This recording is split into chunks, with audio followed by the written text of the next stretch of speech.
কোনো রায় দিয়ে যায় না, হয়তো ডিস্টার্ব করছিল বলে রায় দিয়েছে। হয়তো তৃণমূলের ছ্যাঁচড়ামিগুলো করে, তাই হয়তো হাইকোর্টে মনে হয়েছে ছ্যাঁচড়ামিগুলো তৃণমূলকে না করতে দেওয়াই বুদ্ধিমানের কাজ। হাইকোর্টের রায়, আমার কিছু বলার নেই এখানটায়। প্রতিদিন আমি ফায়ার ব্রিগেডকে খবর দিই, ফায়ার ব্রিগেড গিয়ে আগুন নেভায়। আজকেও খবর দিয়েছি ফায়ার ব্রিগেডকে, আপনারা দয়া করে যান, দেখে আসুন। সেখানে এখনই ফায়ার ব্রিগেড যাবে আগুন নেভাতে। শহরের মাঝখানে আবর্জনার স্তূপে, সেখানকার বিষ বাষ্পে বাচ্চাদের যা ক্ষতি হচ্ছে, লাংসের যা ক্ষতি হচ্ছে, কল্পনা করতে পারবেন না। সবাই নির্বিকার। বলা হচ্ছে আমরা উন্নয়ন করছি। উন্নয়ন কি? কংগ্রেসের আমলে তৈরি করা ঢালাই, সেই ঢালাইয়ের উপরে আরেকটু ঢালাই দিয়ে একটা বড় বিল করে নেওয়া হচ্ছে, এটাই উন্নয়ন। সেই বিল চলে যাচ্ছে তৃণমূল নেতার পকেটে, সেই বিলের একটা পয়সা চলে যাচ্ছে মস্তানদের পকেটে, সেই টাকায় তাদেরকে মদ দেওয়া হচ্ছে, মাংস দেওয়া হচ্ছে, ডিজে ভাড়ার দাম দেওয়া হচ্ছে। মস্তি করো, তৃণমূল করো। তৃণমূলের উন্নয়ন কোথায় করে? তৃণমূল যদি উন্নয়নে বিশ্বাস করতো তাহলে কেড়ে নেওয়ার প্রয়োজন হতো কি? বলুন, যে এই পশ্চিমবঙ্গে ক্ষমতায় আসার আগে মমতা ব্যানার্জি তো ছিল পশ্চিমবঙ্গের নেত্রী। কটা মিউনিসিপ্যালিটি মমতা ব্যানার্জি দখল করেছে আর চালিয়েছে বলুন? বলুন, লুটের মাল, বুটি লুটের মাল, সবই তো লুট করে নিয়েছে তারা। এবার শুধু লুট করে নেওয়া নয়, যেখানে প্রশাসক বসার কথা সেখানে নেতা বসিয়েছে। এখানে প্রশাসকদেরকে কুকুর ছাগল বানিয়ে রেখে দেওয়া হয়েছে। পশ্চিমবঙ্গে যারা প্রশাসক তাদেরকে কুকুর ছাগল ভৃত্য বানিয়ে রেখে দেওয়া হয়েছে। তারা নেতাদের কথাতে উঠা বসা করে, অথচ প্রশাসক ক্ষমতা বলে সে হচ্ছে এক একটা মিউনিসিপ্যালিটির মাথা। তার কিছু বলার অধিকার নেই, তার কিছু বলার অধিকার নেই, তাকে কিছু বলতে দেওয়া হয় না। প্রশাসক আজকে তৃণমূলের নেতা, কোনদিন দেখবো ডিএমকে তৃণমূলের নেতা, অবাক হব না আমরা। এসপিকে তৃণমূলের নেতা, এখনো তো বেনামে আছে, পরে অরিজিনাল নামেই বসে যাবে হয়তো। বড় অদ্ভুত ব্যাপার। এখানে নানাভাবে প্রচারে বাধা দেওয়া হচ্ছে। শহরের মধ্যে প্রচার করতে গেলে কংগ্রেসকে বলা হচ্ছে যে তোমাদের কি বিএলআরওর পারমিশন আছে? বাবার কালে প্রথম শুনলাম যে বিএলআরওর পারমিশন লাগে শহরে কোথাও একটা স্ট্রিট কর্নিং করবার জায়গায় একটা ছোট্ট স্টেজ করতে নাকি বিএলআরওর পারমিশন লাগে, জানা ছিল না। এটাই তো পশ্চিমবঙ্গের উন্নয়ন। উন্নয়ন মানে কি? বিরোধীদেরকে বলতে দেব না। উন্নয়ন মানে কি? বিরোধীদেরকে রাজনীতি করতে দেব না। উন্নয়ন মানে কি? বিরোধীদের যদি মানুষ ভোট দেয় তাই ভোট কেড়ে। এটাই বাংলার উন্নয়ন, এটাই বাংলার উন্নয়ন। মুর্শিদাবাদ তো পর্যটনের একটা একটা স্বর্ণভূমি বলতে পারেন। পশ্চিমবঙ্গের ইতিহাসের একটা বড় অংশ এই মুর্শিদাবাদ। এই মুর্শিদাবাদের কোনায় কোনায় লুকিয়ে আছে ইতিহাস। এই মুর্শিদাবাদের কোনায় কোনায় লুকিয়ে আছে ইতিহাসের আকর খনি। তাই মুর্শিদাবাদ পশ্চিমবঙ্গের পর্যটনের যে মানচিত্র, সেই পর্যটনের মানচিত্রটা উল্লেখযোগ্য স্থান বলে আমরা সবসময় মনে করি। এখানে হিন্দু স্থাপত্য, মুসলিম স্থাপত্য, জৈন স্থাপত্য সব কিছু পাবেন। ডাচদের পর্যন্ত এখানটাই কবর সমাধি আছে। কেউ ভাবে পশ্চিমবঙ্গের কোথায় আছে আর এগুলো? এখানে চার্চ, আর্মেনিয়ান চার্চ আছে। পশ্চিমবঙ্গের কটা জেলায় আছে এই আর্মেনিয়ান চার্চ? আর্মেনিয়া, তাদের চার্চ আছে, আর্মেনিয়ান চার্চ। নেদারল্যান্ড, তাদের লোকদের সমাধি আছে। বার্মার রাজার বন্দিশালা আছে।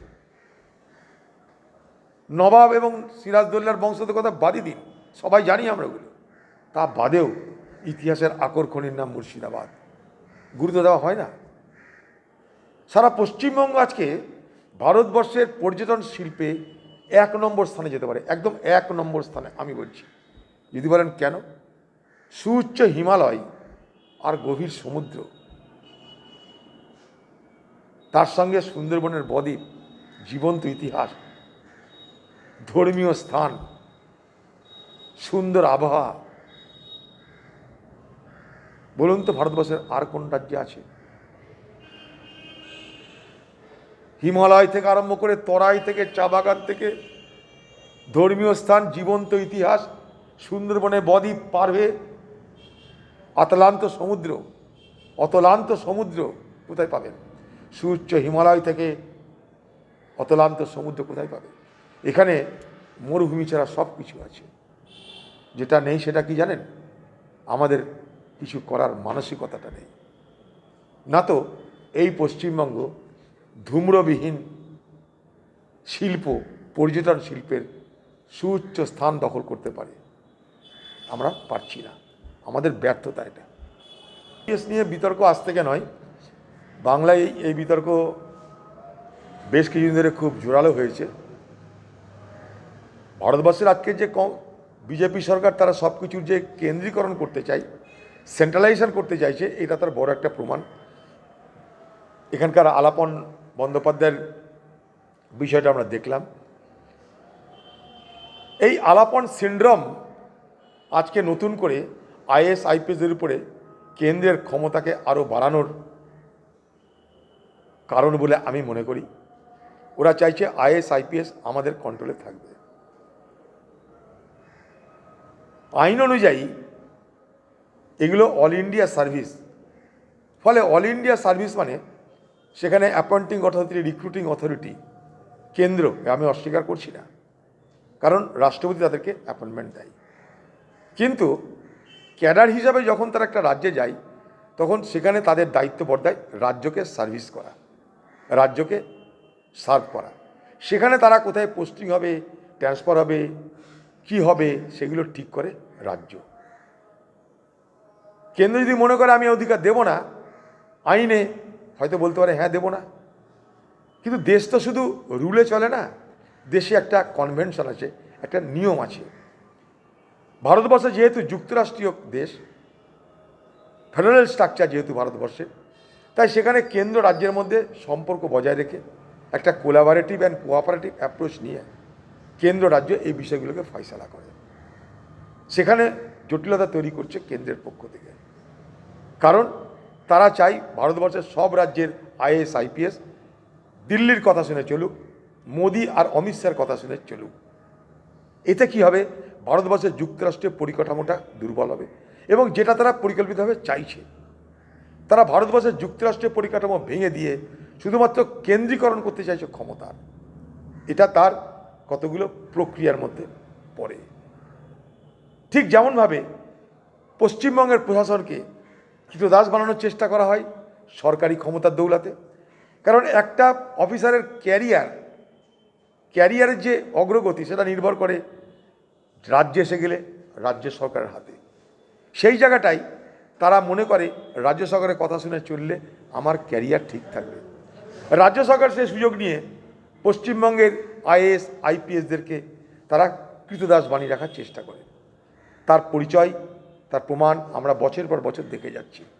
এক একটা আইএস কত পড়াশোনা করে আইএস হয়েছে চিন্তা করা যায় না। এক একটা ইউপিএসসি যারা সিলেক্টেড হয়, তারা সমাজের ক্রিম অফ দ্য সোসাইটি। প্রচণ্ড পড়াশোনা করে করে তারা ইউপিএসসি ক্লিয়ার করে কেউ আইএস হয়, কেউ আইপিএস হয়। বড় অবাক লাগে, পশ্চিমবঙ্গে আসার পর তৃণমূলের কোনো প্রধান চুল্লু খেয়ে তাকে জ্ঞান দিবে, বিড়ি খেতে খেতে তাকে কি করতে হবে তার নির্দেশ দিবে। কোথায় সেসব আইএস আইপিএসদের মর্যাদা? অবাক লাগে। ঠিক এইভাবে পশ্চিমবঙ্গে যেমন প্রশাসনকে দুর্বল করা হয়েছে, তেমনি কেন্দ্র চাইছে রাজ্যের প্রশাসনকে তার নিজের হাতে করায়ত্ত করতে। এটার আমরা সার্বিকভাবে এটার আমরা প্রতিরোধ করব।